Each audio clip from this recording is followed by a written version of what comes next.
That's right, boys. Mondo cool.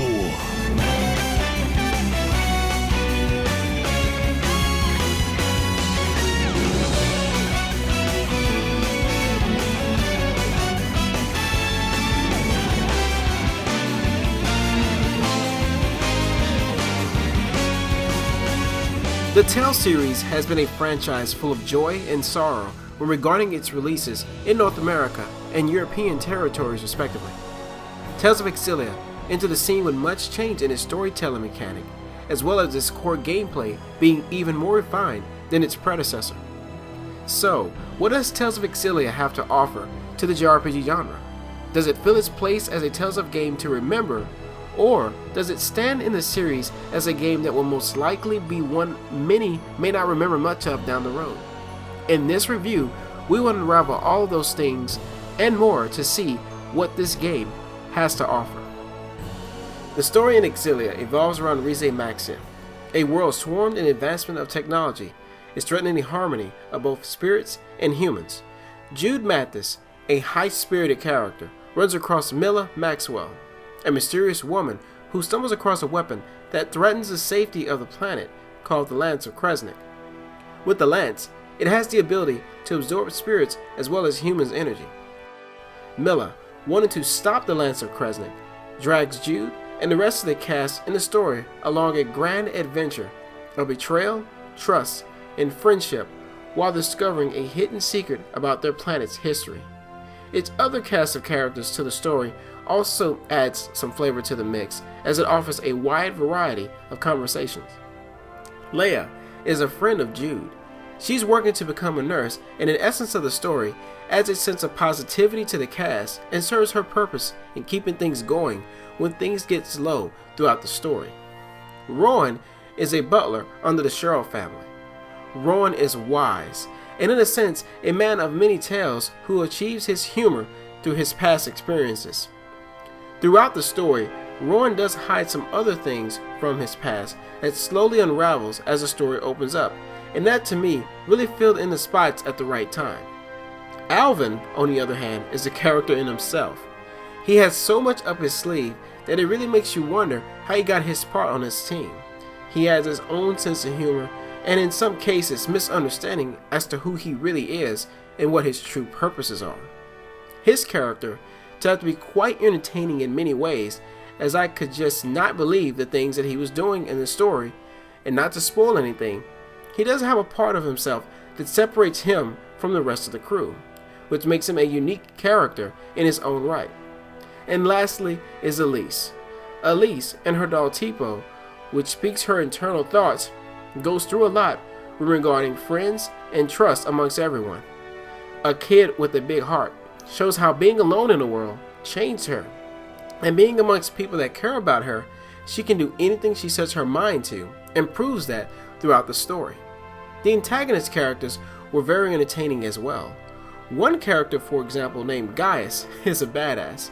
Friends of mine wanted me to mention him in the review, and his overall stern character and personality in the story really does reflect how a lot of the cast look upon Gaius as a great leader. And trust me, the rest of the antagonist characters really pull off the stops, along with the protagonist characters, to give a great, fulfilling adventure in the story. What's also new to the series is the ability to play the story from two perspectives. What I did was played Milla's story first, and while this was not a good idea, I'm glad I did. The story will have two important moments that can be interesting while playing Jude's story, but a bit confusing in Milla's side of the story.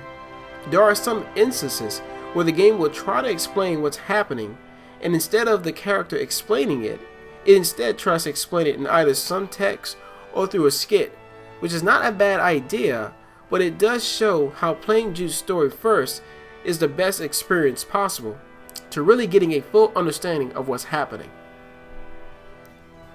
Gameplay has also seen some refinements as well, but with refinements comes its standard Tales of fare. Its core gameplay is an action RPG. It allows players to have full control of the action and does not hold your hand in regards to how your combos are done and what characters you want to control.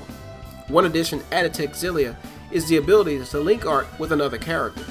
When you link art with any character on the field, they are able to create an even more powerful ability than just by themselves. Some players might find the game to be rather easy, while others might find it to be a little difficult. They do allow you to change the difficulty on the fly in order to get the full enjoyment of the story out of the way. When changing the difficulty, the enemy's HP, as well as what abilities they use, change based on your difficulty level you pick. When leveling up in the game, you will earn GP. The GP earned in the game is used on the Lilium Orb. The Lilium Orb uses a chart with your abilities on the tree. This tree, upon upgrading the abilities, will allow the Lilium Orb to expand and eventually allow further abilities to be learned. From time to time, you will run across NPCs in the game that will open up side quests when you talk to them. These side quests, when doing them, will award you with either new items, attachments, as well as other cool character features. As I mentioned attachments before, these items are items that you can equip on your characters, which allows for some very cool ways of making your character look different in their own way. When shopping for new equipment and items, they also made it where you can level up your merchants. You can do this by either donating money earned through battle or by donating items found along your journey. When doing this, you are able to allow these merchants to make new weapons or decrease their prices on certain items, which can help you out in a lot of ways. Remember how in previous other Tales games you were able to cook your own food. This required you to purchase ingredients in order to make your food after battles. In Xillia, it's completely different. Now the game allows you to purchase food that's already prepared. Food that's purchased will require you to use the item before battle. Be advised, if you use an item that is similar to another item in its stat increase, there is a chance it can cancel out another item.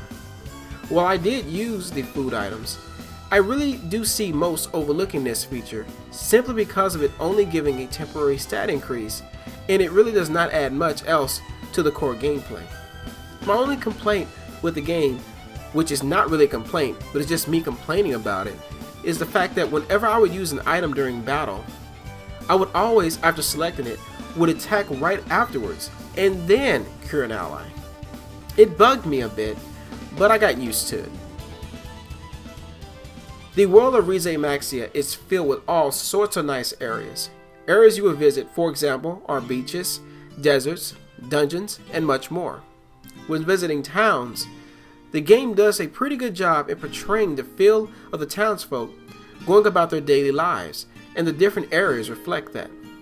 Overall, the game does have some great production values, and it gives the right impression when need be. I thoroughly enjoyed playing Tales of Xillia. It was such a refreshing game to play story-wise. Having two characters to choose from to experience the story from two different perspectives was also very welcome. The combat was fast-paced, and the additional content added to the game, such as side quests, skits that had a lot of charm going for it, also felt very rewarding. With the upcoming release of Tales of Xillia 2 in a few months, now is a perfect time to play the game before Xillia 2's release. Thanks for joining me on the review of Tales of Xillia. I'm Forrest, and I'll talk to you guys later.